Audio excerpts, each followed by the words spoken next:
Bonjour, au sommaire de Villefranche Vidéomax ce mois-ci, la semaine littéraire et son salon BD en Beaujolais, Cities, le service d'autopartage de Villefranche, et la nouvelle exposition de la Maison du Patrimoine consacrée à l'histoire de la médecine. Spectacles, expositions, rencontres, projections, salons, la semaine littéraire se déroule du 9 au 15 mars à Villefranche. Cette année, la richesse des événements proposés et des lieux de rendez-vous font de cette semaine littéraire un événement où tous les publics se reconnaîtront, comme nous le confirme Nicole Canet, directrice de la médiathèque municipale, qui joue un rôle central dans cette semaine. Alors la médiathèque est toujours très présente, et en particulier pour cette 6e édition de la semaine littéraire. Toute la semaine, vu la richesse de notre fonds de bande dessinée adultes et jeunesse, il y aura des mises en valeur, des présentations, des expositions d'albums sur le thème choisi cette année, ce thème retenu qui est la cuisine et le vin, un thème qui en général intéresse beaucoup.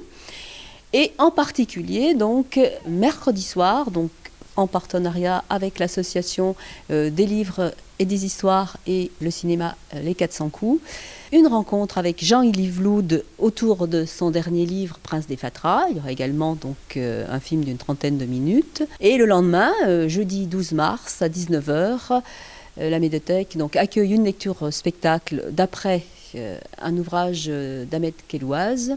Et là, c'est une compagnie locale, K4, qui va en partie lire des extraits de cet ouvrage, avec Cécilia Biard, et en partie dessiner en direct pour illustrer cette histoire. Et ce sera Benjamin Flao, un auteur de bande dessinée connu et reconnu, pas seulement en Rhône-Alpes. Donc une semaine bien chargée. La médiathèque n'est qu'un élément, mais elle tient à amener le public à venir nombreux au salon de la BD, au festival de la BD, qui clôt cette semaine littéraire, samedi 14 et dimanche 15 mars. Alors justement, quelle affiche nous propose le salon cette année? Jean-Louis Cartillet de BD en Beaujolais, organisateur du salon. Comme d'habitude, on fait une proposition qui est assez exhaustive avec des rencontres avec des auteurs de bande dessinée évidemment, des auteurs qui viennent pour dédicacer leurs albums, mais aussi pour rencontrer le public, discuter avec lui. Il y aura des expositions, puisqu'il y a une exposition dédiée aux comics, donc la bande dessinée américaine, une exposition dédiée à la BD de mes 10 ans. La BD de mes 10 ans, c'est le souvenir qu'on a tous d'une BD qui nous a marqué dans notre jeunesse. Ça va des Pieds nickelés à Dragon Ball, en passant par évidemment Tintin ou Astérix. Petite nouveauté cette année également, avec le mur des citations sur une idée originale de Philippe Ruet. En fait, j'ai eu envie que les citations et les mots aillent à la rencontre des gens.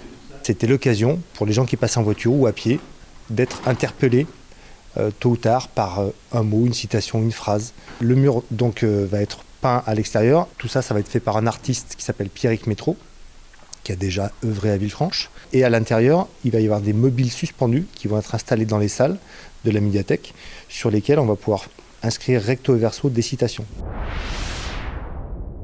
L'autopartage a fait son arrivée à Villefranche. Cities vous propose 2 stations à Villefranche, en gare et près de la mairie, avec des véhicules disponibles 24 heures sur 24 et 7 jours sur 7.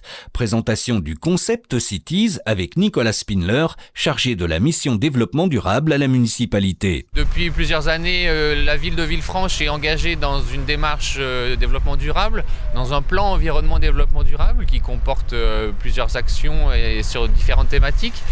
Et effectivement, la mise en place de la mobilité douce ou des différentes mobilités alternatives aux véhicules individuels, à la voiture personnelle, font partie des axes de développement. Donc on est aujourd'hui à Villefranche sur le développement de l'autopartage, comme on a développé par exemple des stationnements pour favoriser le covoiturage. C'est une politique qui rejoint ce souhait d'avoir un développement local durable. Le principe, c'est que lorsqu'on a besoin de se déplacer et qu'on n'a pas de véhicule ou pas de deuxième véhicule par exemple, on peut, grâce à un abonnement à ce dispositif, utiliser cette voiture qui correspond en fait à de la location courte durée en quelque sorte. Ça fonctionne de manière très simple, c'est un dispositif auquel il faut être abonné. L'abonnement correspond donc en fait à l'obtention de cette carte. Et une fois qu'on a cette carte, on réserve le véhicule sur une plateforme internet ou sur une plateforme téléphonique. Le véhicule peut être réservé même 5 minutes à l'avance pour l'utiliser pour un déplacement professionnel, pour un rendez-vous chez le médecin, pour aller faire une course, pour se déplacer et aller voir un ami. Et on définit donc sur internet quel véhicule on veut prendre. Il y a 2 stations d'autopartage à Villefranche aujourd'hui. Et quelle est la durée d'utilisation que l'on en a planifiée. La Maison du Patrimoine accueille actuellement une exposition consacrée à l'histoire de la médecine à Villefranche. Nous sommes allés sur place, rue Roland, pour rencontrer la directrice des lieux, Christelle Del Campo. L'histoire des hôpitaux à Villefranche, c'est vrai que la principale partie, la plus grande partie de l'exposition et dans la grande salle, c'est uniquement l'Hôtel-Dieu, l'histoire de cet Hôtel-Dieu depuis le XVIIe siècle jusqu'à son déménagement en 1982. Mais ce n'était pas le premier hôpital de Villefranche. On a eu d'autres hôpitaux, notamment des hôpitaux qui ont marqué la toponymie comme la Quarantaine, comme la Maladière, comme Roncevaux, donc on a souhaité évoquer. On évoque également certains médecins qui ont là aussi passé à la postérité avec Martigny ou de Chavannes, qui ont donné leur nom à des rues et qui ont la particularité d'être non seulement des médecins mais aussi des gens qui ont fait des écrits soit dans le domaine médical, soit dans le domaine de l'histoire ou de la littérature.